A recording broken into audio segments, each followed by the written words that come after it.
recent conversation has like knocked some things loose, and I want to talk about them again. I'm like, what do you mean again? Talk about something you've already talked about? I'm like, well, to be fair, when YouTube is serving me new forays into different rabbit holes down this algorithmic rabbit hole and this algorithmic rabbit hole, it's interesting that when I go to a channel and I'm like, okay, I like that video, and then like it's sort of like liking a song and then subsequently saying back in the day, okay, I'm going to add that whole album, or the top thing would be to like, I'm actually going to follow that artist, whatever. But like, I can see that YouTubers have themes they talk about repeatedly because the themes are interconnected with other episodes. Anyways, there's a couple of things.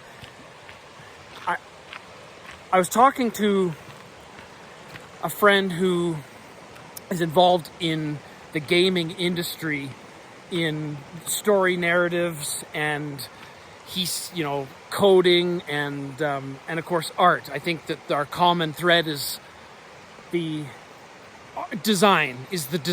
Okay, so what I want to talk about is the rationalizations that we and brands employ to create a hierarchy of relative benefit and harm. So these are the things that we ascribe as normal. Okay, fun. It's entertainment. So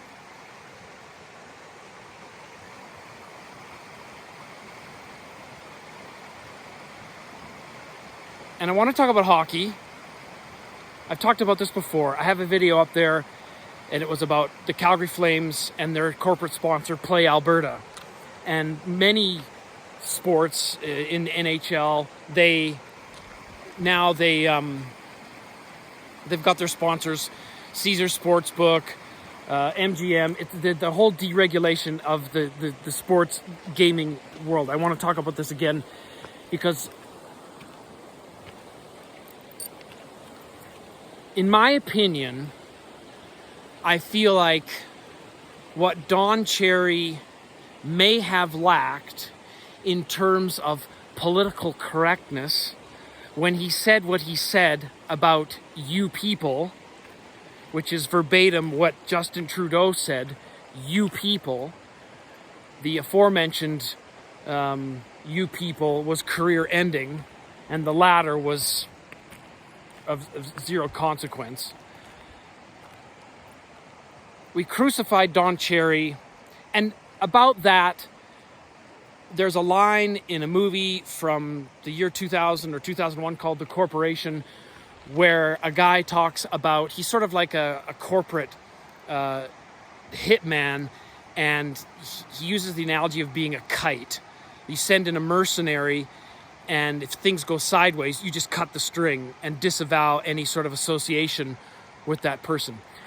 I kind of felt like Bertuzzi, when he laid that career-ending cross-check, was a sort of instance where we have high expectations of NHL enforcers to play on the edge, and yet as soon as something that's tough happens, that's slightly over the, someone gets injured, they get checked from behind, there's an injury, we disavow our appetite for that enforcement style of play. And so what I'm saying is I felt bad for the victim, obviously, but I also felt bad for the bully, the enforcer, who went a little too far. And by a little too far, I mean a little too far. The difference between great hockey and somebody should have known better because it was too much, it's very slight. It's like watching those episodes of Top Cops when the police are chasing some,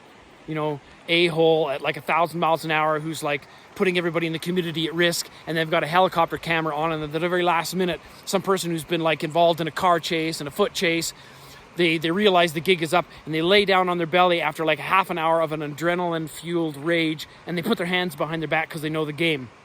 And then we're like, the cops at that point in time feed him a few boots to the head, and everybody's like, oh, I'm like, you got to understand that these are human beings that are doing the law enforcement. These are human beings that are doing the enforcing. And Don Cherry is like an enforcer. He's rough around the edges, and that's why we like him. He says stuff that's shocking, and that's why we liked him. He's uncouth. He's unrefined. Do you play hockey? Like, the Panthers coach, he just said, sometimes you say a prayer and sometimes you shotgun a beer.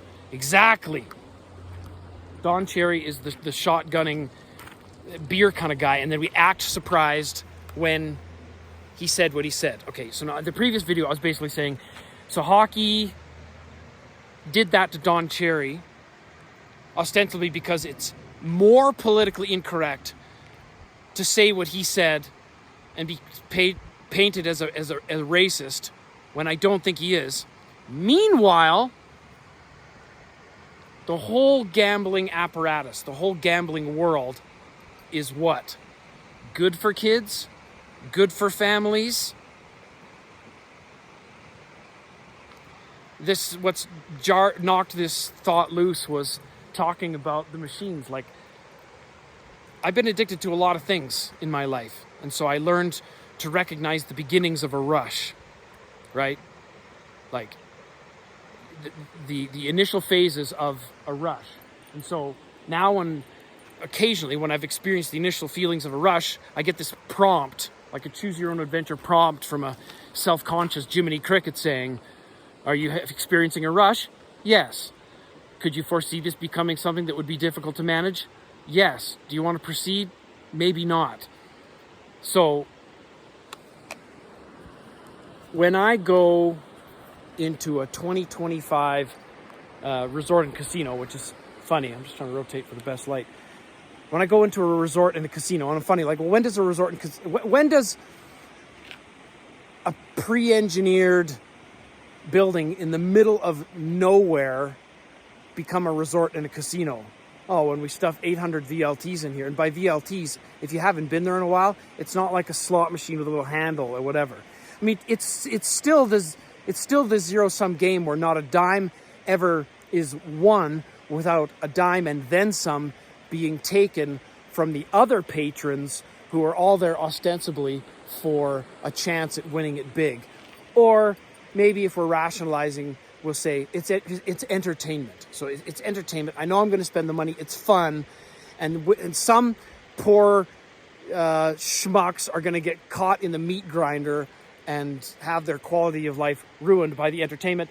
But that's not our problem. That's somebody else's problem. So my question is it more abhorrent that Don Cherry, who was exactly who we knew he was, he is exactly who we designed him to be as a brand, as somebody involved in the game, which is exactly as we've designed it in terms of our gladiator sport, loving tomfoolery, loving rough stuff, except for when somebody gets hurt, and then we can pretend that it's like, oh, hockey's for everyone.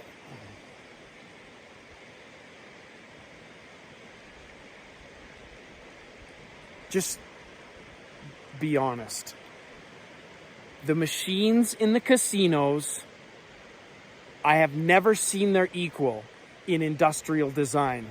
I've never seen convex and concave high-definition LCD screens with soft porn,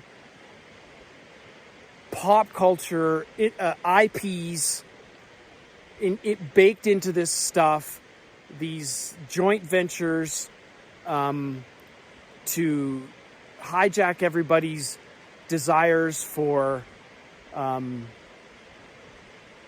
all of those things that are necessary for your sanity. And yet we endorse that as normal. Not only do we endorse gaming and gambling as a way of generating funds, which is ridiculous because there's not a dime that gets generated by those places that's not money that was stolen from gullible tax on the stupid. So what's worse? Don Cherry inviting people to think about what made the land of milk and honey a land of milk and honey? I think it's perfectly reasonable to consider what makes a place somewhere where people want to live. Is it casinos? Do people want to come and immigrate to Canada because of casinos? Maybe. My point is that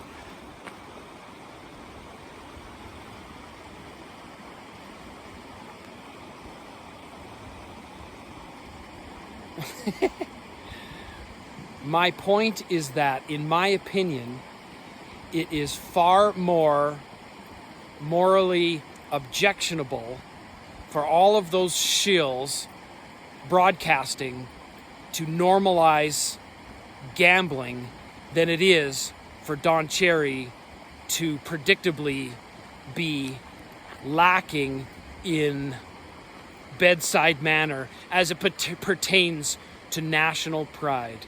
Is it really that surprising that he supports veterans and he supports an old boys club version of what makes a nation great? It's not a surprise, and you acting offended is hanging him out to dry the same way that hockey enforcers get hung out to dry.